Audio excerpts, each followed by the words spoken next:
Good morning and welcome very much to a slightly different webinar than we usually have on FS Club. We're absolutely delighted to welcome Austen Morgan, who's a barrister at 33 Bedford Road, Chambers, and he's here to talk to us about Pretence, why the UK needs a written constitution. And he will in fact be presenting his book, and I'm really excited about it. Why do I say it's unusual? Well, as you know, in my normal opening, I point to our many sponsors and I say, that what they allow us to range widely and freely across technology, economics, and finance. And that is true. But today we're going to tackle something that is clearly political. There will be financial, economic, and technical issues to do with any constitution in the modern era. But the written constitution is, I think, an interesting topic for us here today. And I'm hoping, and this is a call to all of you out there in the webinar, to please get your comments, questions, and observations in early. Now, it's interesting to me that Vernon Bogdanor wrote a book, The Monarchy and the Constitution. David Carradine said it's as much in the shadow of Edmund Burke as it is of Walter Bagehot, because Bogdanor stressed the organic development of the British Constitution, preferred evolution to revolution, and thought stability was better than strife. And I think that is a characteristic. I personally spent most of my time in my youth in the United States, did a small course on constitutional law at Harvard, and like many Americans, believe that a written constitution is the right way to do things, only to encounter the glories and wonders of the British Constitution when I arrived. And I have become slightly now the other side. I prefer an unwritten constitution, I think. But that's what we're going to be exploring today. Now, my job is to get out of the way as quickly as possible so you can hear from our expert. Also, we'll be speaking as ever for about 20 minutes, and then we have 20 minutes for Q&A. And so therefore, 3 points of housekeeping. Yes, the slides, such as they are, will be available, but my strong suggestion is buy the book, and there'll be a link to that in a moment. Secondly, how do you participate? Well, you use the go-to question and answer facility. Austen and I are here with you.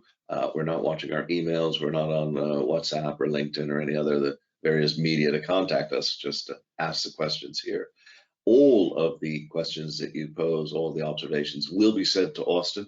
So if you want to point him to something, just stick it right in there. He will get everything with your email attached so he can respond to you afterwards. And I guess the last thing to say is let's have fun. This should be a rip-roaring and rollicking conversation. Before we start, just to test the temperature of the audience and be forewarned, this will be happening twice more.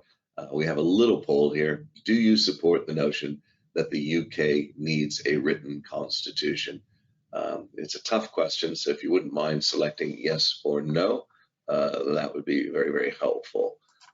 And Austen, we do have a fairly opinionated audience. Over 60%, 70% have now voted, 80%. So you're beginning to see how fast things are here. We're going to close and have a look at that. And ooh, interesting here. Definitely in the minority, and I'm in the majority. But let's see where this goes. So let's remember those numbers: 71% no and 29% yes. And therefore, with no more ado, Austen, you're very welcome, and the floor is yours.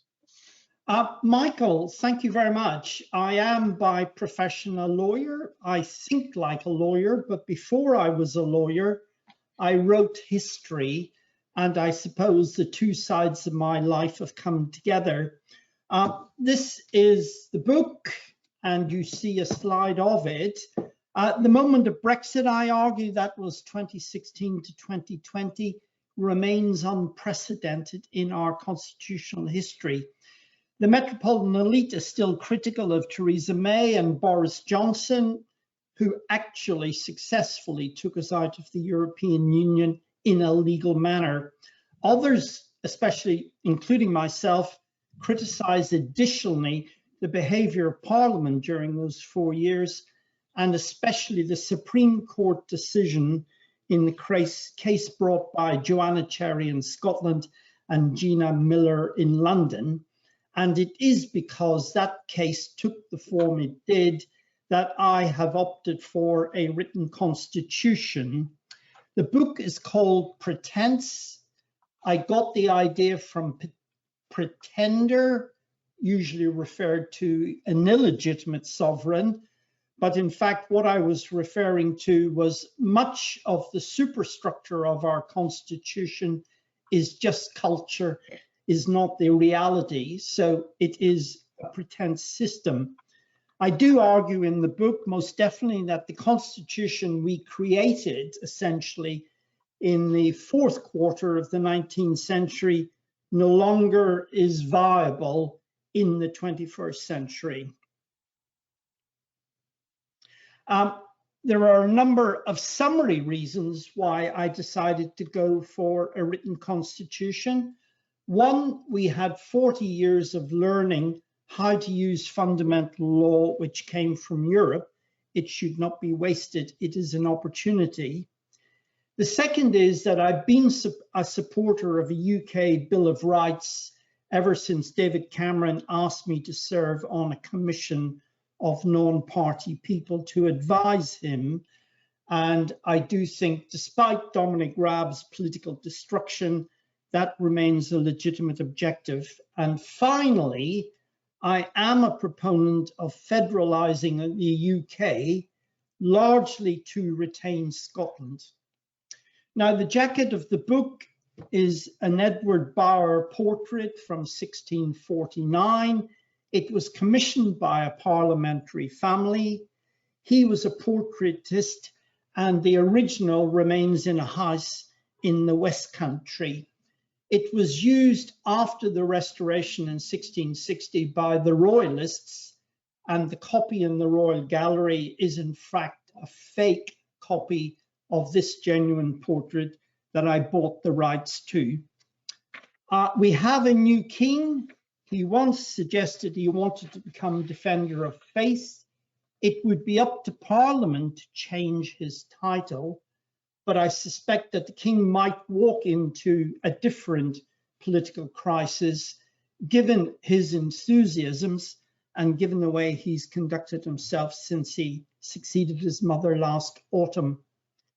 I trace my big idea of a written constitution from a legal academic in 1970. His idea was then broadcast by Lord Hailsham with his overblown concept of an elective dictatorship. But Lord Neuberger, when president of the Supreme Court, did give a lecture in Wales arguing for the codification of the Constitution. And Sir Vernon Bogdaner, still our leading political scientist and political historian, has been arguing for a written constitution for the last 20 years. I do know that David Cameron, when he was Prime Minister, thought that 2015 would be a good time to have a UK Bill of Rights. 2015 being, of course, the 800th anniversary of Magna Carta in 1215. I learned recently that when Gordon Brown was Prime Minister, he thought that 2015 would be a good time to have a written constitution. Problem is, he didn't remain in power. And the second problem was he never actually organized to produce a written constitution. Our constitutional law, whatever of the 1,000 remarkable years of continuity we've had since the Norman invasion, can be found in A.V. Dicey's 1885 book, Introduction to the Study of the Law of the Constitution. That is the text lawyers are taught when they do a course on constitutional and/or administrative and/or European law. Dicey's triptych, that is parliamentary sovereignty, followed by the rule of law, followed by conventions, has become canonical in this country. I'm afraid I'm an iconoclast. I dissent. I take the view that parliamentary sovereignty is a very confusing way of saying that Parliament is the source of our law. Dicey, of course, went on then to talk about the judiciary as essentially the source of subordinate law, which of course does not adequately describe the common law and is a term which is now used for delegated legislation. Dicey quoted in his 1885 book a legal colleague at Oxford called James Bryce, who in fact had been born in Belfast. He is the man who laid down the contrast between the UK having a flexible constitution and Europeans with their written constitutions having rigid constitutions. Now, the irony in Dicey appropriating this characterization from James Bryce is that James Bryce produced a 2-volume book called The American Commonwealth 3 years after Dicey, which affirmed the wonders of the US written constitution. Bryce thought it was flexible, it was not rigid. Bryce, of course, is open to criticism, not that anybody remembers him, but he is open to criticism for not anticipating the difficulties the US Constitution would have in the 20th century. It was the December 2019 Conservative Manifesto where the idea was first put forward of a commission on the Constitution. I was there at the time, I spotted it, and I thought it significant that this idea was coming from the right of the spectrum and not from the left. I had too much faith in that government and thought they would do something. The government of Boris Johnson did succeed on Brexit, did succeed in managing the pandemic, albeit with huge costs. But nevertheless, that short-lived government, in the opinion of Sir Anthony Seldon, was essentially a shambolic operation in number 10. Now, I started to use the term from French political history, sans culotte, to refer to the Boris Johnson government, not just because the people had put him in number 10, but also because there was a certain radicalism in the politics of the government. I would accept the criticism that the radicalism was just Boris Johnson bouncing about from issue to issue.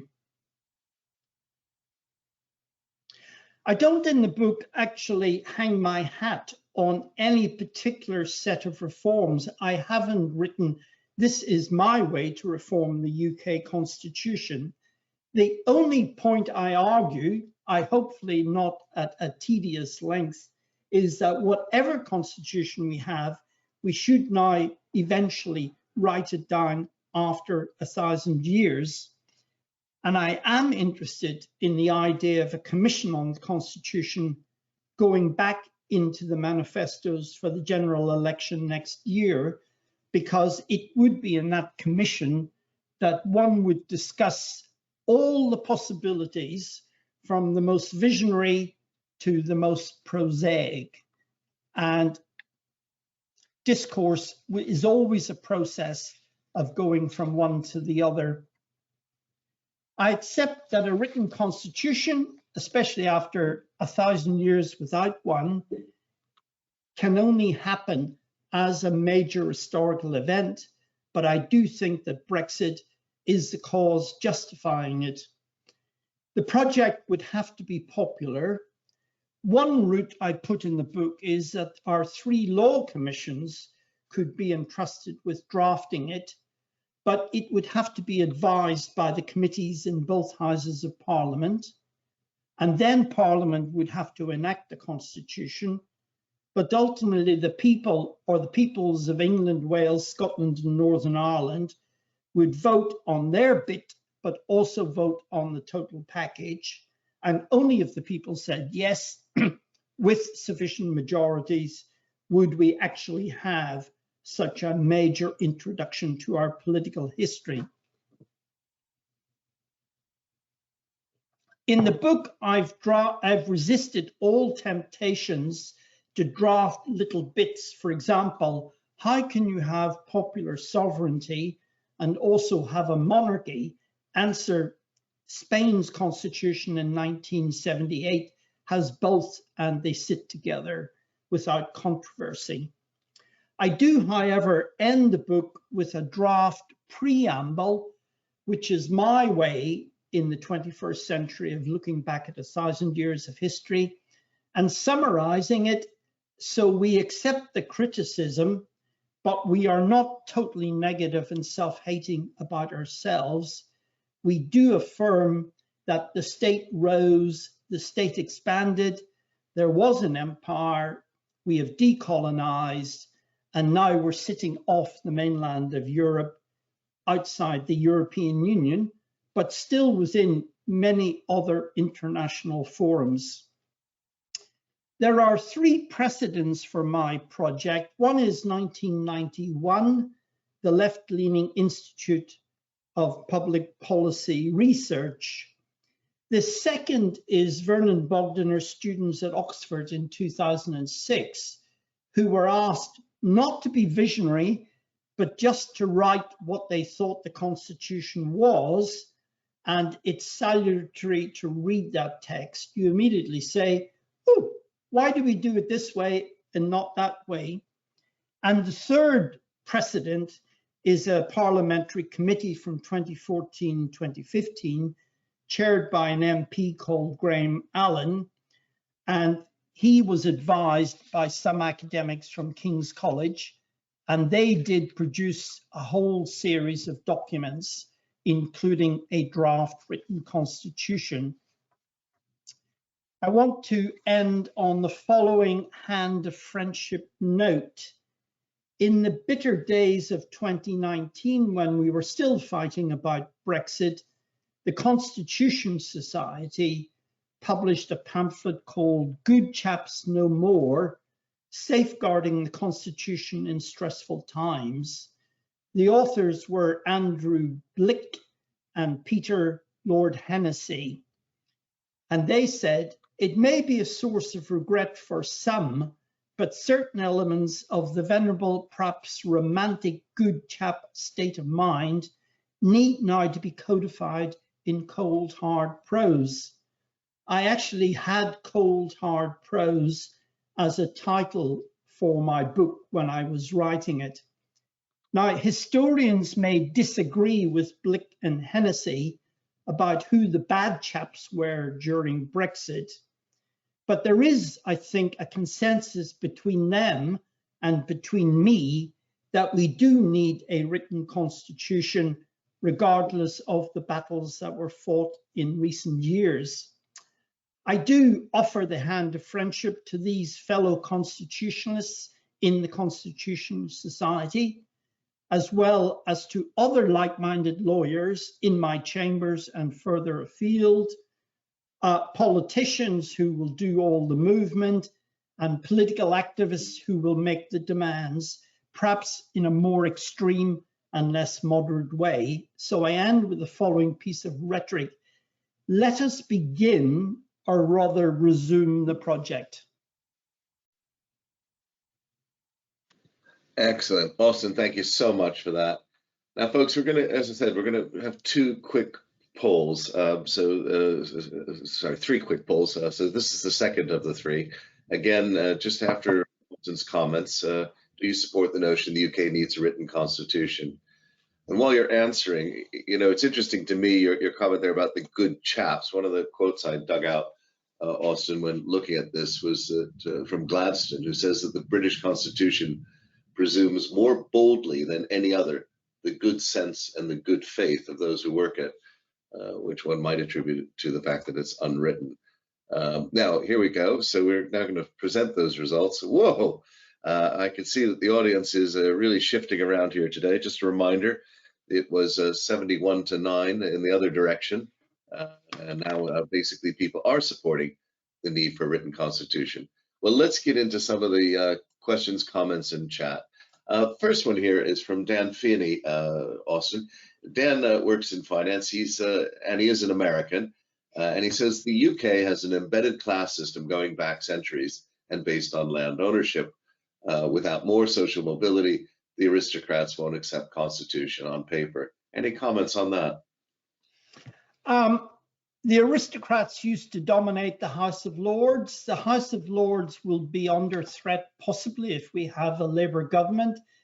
Things are moving. The Red Wall in 2019 was very important. Labour lost its working class base, and Boris Johnson, of all people, Eton and Oxford, actually managed to get the angels in marble into the top People's Party. Things are changing. Okay, good. We've got an observation from Trevor Hilder. He says that Walter Bagehot in 1867 stated that if the US Constitution was any good, there would not have been a US Civil War. That is an example I do give. The Constitution didn't stop the Civil War, so I'm not putting forward a UK Constitution as a remedy to every problem. If the US Constitution couldn't stop a civil war, the UK Constitution will not achieve, not solve every problem. On the other hand, the US Constitution survived the Civil War and was renewed in the immediate wake of the Civil War. And Trevor's also pointed out, and we'll send you something called lexon.org, Lexon.org, which apparently is a programming language which helps people produce contracts. And as you'd expect from a technical audience, we're all kind of thinking, how would we go about doing this constitution using automated tools? But Trevor goes on to another point here, and I'm not too sure if this is true or not. He's asking, why are so many countries with written constitutions so politically unstable? Now here he's pointing to France and the US. Do you see a correlation between political instability and constitutions? Well, given that just about all the 200 states in the world have written constitutions, including all of the British Commonwealth, all our former colonies, dominions, including all our dependent territories, there's not much statistically you can actually infer from that, because the UK is pretty much alone, along with New Zealand and, watch the news today, Israel. Though I actually looked at the Israeli constitution this morning, and it's got a movement towards basic laws. So the Israelis never went for a written constitution, but they do have a slightly different system. The UK is on its own with New Zealand. Well, it blows that, as you say, out of the water. No point in correlating. Now, here's one I'd be anxious that you might spend a bit of time on. This is a really good question from Richard Harvey. He starts off sort of tongue-in-cheek. Is it essential that we spend enormous amounts of legal effort on constitutional development? I won't let a barrister answer that one, because I know the answer is yes. But surely we can copy one from elsewhere. Which country provides the best model for the UK and or England, he notes? Because of the way they did it, the US, but because the federal constitution was written in highly political contexts, they didn't have the best of drafting. The US Constitution is very short, and I favor short and sweet. However, if you don't address some problems, they will come up and bite you. For example, the US Supreme Court has no law to stop people going on and on and on into their 80s. There is no retirement age, and Congress was not permitted under the Constitution to enact management law. The clever thing today about producing a document is, yes, it should be short and sweet, it should be uplifting, it should work, and it should be flexible, and you can have amendment at all sorts of different levels. You could have fundamental issues that have to go back to the people. You could have Parliament doing more routine amending. You could even, perish the thought, have ministers through delegated legislation permitted to amend certain bits of the Constitution. For example, changing the day we vote from Thursday to Friday or the Thursday to Sunday. That could be in a constitution, but why should it be sacred and absolute? Yeah, it's interesting. I at one point did do a good look at it. The U.S. Constitution is almost nigh on exactly 8,000 words. It is horrifically brief, and you begin to look at these constitutional conventions. For example, the one in Chile that sort of recently fell apart a bit. People put on all sorts of clauses, and it gets out of control. There's almost the discipline. Chile would be the case I warn against. Remember, I said the Constitutional Commission was in a conservative manifesto. Now, that is unusual because people would have thought it should have come from the left of the political spectrum.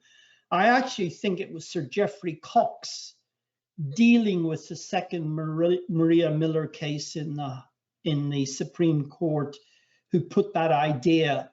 Now, if the party had been able to hold itself together while it was doing all those other things, a good commission could have been put together using non-party people. The fear is that you will end up being swamped by radical and left-wing enthusiasts who want to write everything down, who want to stick their politics in everybody else's document.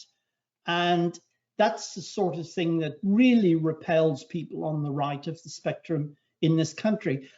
I'm totally on the side of the people on the right. I do not want political radicals swamping a document. It should be controlled by the way it is set up. Unfortunately, 2019 was a seriously missed opportunity. Okay, we've got an interesting point here from Dan Finney. Austen, in the course of doing a constitution, you'd be looking at the electoral system. Do you favor first past the post or proportional representation to elect MPs? I favor a proportional system, and I should indicate that Parliament during the First World War, on a cross-party basis, agreed that the first past the post system had serious weaknesses. The more we look at politics, the more that must just be accepted. For example, Westminster has a particular configuration of parties, but our EU elections produced a different configuration of parties. The Brexit Party was able to do well in European Union elections. The Brexit Party can't even get one person into Westminster. I'm afraid that that is one of the big issues, and of course could be the breaking point for the Conservatives and for the Labour Party, because they have both profited from the first past the post system. I'm afraid a very wide coalition of critics of first past the post will have to be knitted together, and it will be little groups here, little groups there, but lots of little groups become possibly a bigger group. Well, like proportional versus first past the post, another thing is federalism. Now, this is a question from John Knight. I'll read it out as he states it. As you prefer federalism, and the German constitution was largely written by the Brits after the war, could we not use Germany as a starting point? The reason I just pause for a second is that is not my understanding. My understanding is that it was the US, France, and Britain that wrote it. And in fact, if you've read the Grundsätze, the American influence is overwhelming, I would argue, but maybe I'm wrong and John's right. But your thoughts on this, please? No, that is true. It's the occupiers who created the new Germany. The one thing, aside from some questions of fundamental law and the sort of theology that we lawyers love to indulge in, the one thing I would take from Germany is the upper house as a model for reforming the House of Lords. And I think Gordon Brown has been so inspired, and he has produced a report for the Labour Shadow Cabinet, which a year out from the general election is already being downgraded as Labour tries to put forward an image of responsibility. There is a crisis in the House of Lords, though they do a good job and they actually do legislation better than the Commons. but there is a crisis of legitimacy. We have to put the state back together again. The threat in Scotland of separation is serious, and that threat was enabled by devolution. So giving them more devolution is not going to solve the breakup of the UK. I think we have to re-engineer the state. It would be different from all the other federations because they were all bringing small entities together, the 13 colonies in the US, the states in Canada, the states in Australia. We are different. We are a highly centralized state which has devolved power, but we can't actually hold the state together. I think it would be possible to split the Scottish nationalists between those who are out and out separatists versus those who would like a permanent Scotland, which does play a role in a bigger entity. And then you would have the House of Lords representing the nations of the Federation in not quite a democratic way. You would over-represent the small nations of the country to counteract the English influence, which I'm afraid exists in our state simply because of the number of English men and women. Yeah. Now, I want to turn to three comments, which I'm going to group together. Before I do so, I just, again, in surfing for today, I came across a lovely remark by Thomas Hardy in his book, The Hand of Ethelberta in 1876. He says, like the British Constitution, she owes her success in practice to her inconsistencies in principle. Showing, I think, some of the flexibility, but of course, when you write it down, you're going to have to straighten a lot of this out. And I think where we stand is kind of, we're after the, what I would call the dinner party killer comment here. So let me read three out to you. Malcolm John Darley is sort of asking, what is the essential disadvantage of not having a fully codified constitution? If it ain't broke, don't fix it. Charles Henderson is saying, I'm still not sure what problem or problems would be resolved by having a written constitution. Isn't one of the problems the lack of knowledge by the many of what makes up the Constitution and where it works well and reduces problems? For example, the stability provided by having an unelected, apolitical head of the state, the monarch. Wouldn't it be better to have a continually updated written explanation of the Constitution rather than one in legislation? And finally, related to this, I think, is Chris David, who's asking, yeah, but does a written Constitution guarantee good governance? So I guess it's, what's the problem that's being solved here? And, I'm at the dinner party, what's the best answer when people... Okay, the problem as it presented it to me was the second Miller case in the Supreme Court. Boris Johnson prorogued Parliament for a period of time. Historians said that happened every autumn because the parties went off to the seaside to have their party conferences. However, the Supreme Court, under its then president, with great help from one other of the 12 justices, put together a very short judgment over a weekend, which all 11 of them supported, which said that Boris could not do what he had done, namely exercise a royal prerogative power, because he'd not given the court a good reason. The court did not have the power to make that decision, and that is why Lord Sumption, on his way out of the court, said there'd been a legal revolution. We cannot have the Supreme Court engaging in legal revolutions because that is completely unconstitutional. So I would want a constitution to protect the Supreme Court, but also to prevent it from mission creep. The US Supreme Court mission creeped in the early 19th century, and the Court of Justice of the European Union did the same thing in the 1960s.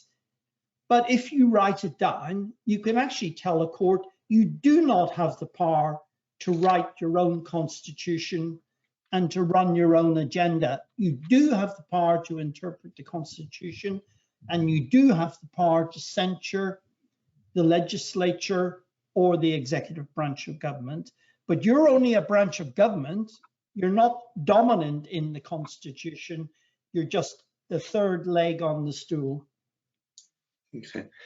We've got about 7 or 8 minutes left. I want to turn to one last issue, which is, keeping a written constitution up to date.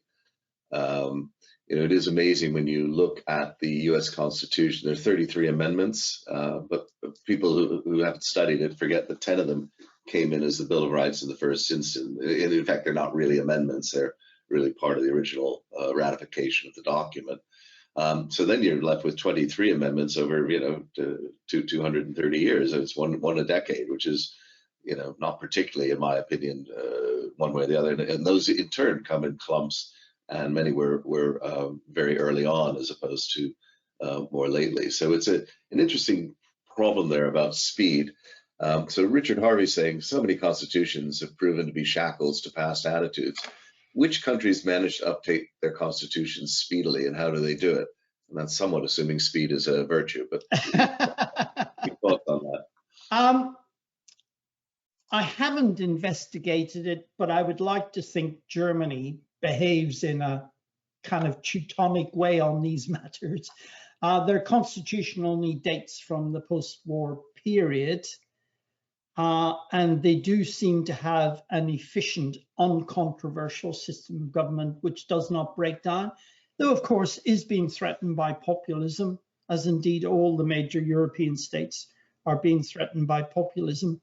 There is a website in Texas in the US which has got every constitution in the world on it, including the UK constitution, but all they've got are a whole stack of statutes. I do go digging around in other people's constitutions. The last one I studied was St. Vincent and the Grenadines, which I think was the last colony we gave independence to in 1979. And its constitution, of course, was written in London, and it looks pretty much like the constitution of every colony we have let go, plus every dependency we've had to keep simply because they are too small. The UK is great at writing constitutions for bits of the former empire. It's just, it stands off on doing one for itself. In a sense, once you say it 5 times, we ought to have a written constitution, it becomes almost self-evident. Everybody else thinks they've got to have a written constitution. And when you see something like the Miller case in 2019, where suddenly the Supreme Court acted completely out of character, the penny dropped for me at that point. The penny dropped, and I also think it dropped for Sir Geoffrey Cox, the Attorney General, and that's why he put a commission on the Constitution in the Conservative Manifesto. We had a crisis, we've got over the crisis, but we don't want another constitutional crisis, and we've got a king who might bring one about. And if he doesn't bring one about, members of his family, particularly those who live abroad, could well bring one about. So why not preempt a little bit by at least having a commission, which would be nothing more than a talking shop. Trevor Hilder made a wry comment about, revealing the hidden wiring here. But there's, I think, a serious question that Hugh Purser poses on the same lines. Could we build a British constitution from existing constitutional platforms? So the Magna Carta, the Bill of Rights, the Reform Act, and others. I must say I found it interesting because the government Hansard site on legislation is actually one of the best sites I've seen. Mind you, I don't troll them the way that you do. And I remember going back and having a look at, it tells you what's still extant from some very, very, very old acts. And I was coming at it from the sense of the City of London, keeping her rights and privileges from 1215. You've lobbied me on that before, and I will never forget that I've got to do some more work on one particular governmental institution, and next time I revise the book, try and squeeze it in somewhere. The preamble I've drafted does capture our history for good and ill. And it does reference Magna Carta, and it does reference the battle between the Crown and Parliament, and it does reference our Bill of Rights, my criticism of our history is we did not have an individualist American view of individual rights to give to the citizens. Instead, we had a patrician parliamentary view that Parliament would look after her rights. So that's why we've got a great emphasis upon statute law, parliamentary sovereignty, and the greatness of the British people living through an institution. I actually think the people should live separate from the institution, albeit under its governance. Great. Well, I'm going to pull this to a close as we move to the third and final poll. I'll be leading the witnesses a little bit on this one. I think the argument that I've kind of come out of this, which is, I think, quite a compelling one, is this idea that Brexit was a constitutional crisis. And if we want to avoid this in future, we're going to have to address the Constitution. So perhaps best solved with a written one. Now, as ever, our folks are very, very slow. We only hit half of the audience answering the poll in about 6 seconds. So just leaving it open just a little bit so everybody gets a chance to vote. Do you support the notion that the UK needs a written constitution? Yes or no? And we're just going to come up again and wow. So again, a reminder that we started off at 91 to 9. Sorry, what was it? 71. 29 to 71. 9-4. Now we've moved completely the other way around. So you have convinced nearly 60% of the audience, 60-40, that we do need a written constitution. That's very impressive for this really fascinating talk. And I'm getting a lot of comments and thanks and points to all of this down here. We also have an interesting comment from Clive Bullen. I think this is a wishful thinking, Clive. Could we put clauses in the Constitution, like not allowing 29-year-old interns or the son of a KGB agent at the board, just had a major reigning prime minister? Anyway, I think a good point there in a sense. And I would just like to conclude, one of the funniest things I saw, it was attributed to Her Late Majesty, although it's always hard to get the definitive quotes, but apparently she did say at one point, the British Constitution has always been puzzling and always will be. And I can call on no higher authority, in fact, not least because it's church and state. So there we go. When someone reigns in a relatively relaxed, safe way, they can be flippant like that. If it was 1917 in Petrograd or 1918 in Berlin, what would they have been saying? Nothing like that. That's so true. Gosh. Well, look, you can see before you the events that we have coming up. A reminder to please do buy the book, which is a good book, a good read. It's got absolutely 5-star reviews on Amazon, which is always a good sign. I have 3 rounds of thanks if I can. One is really, guys, absolutely super out there, guys and girls. One of the most vibrant Q&A sessions we've had in ages. Maybe we should do a little bit more on politics, although I always worry. Secondly, thanks to our sponsors. You've been absolutely super at letting us branch out a little bit, and we appreciate it.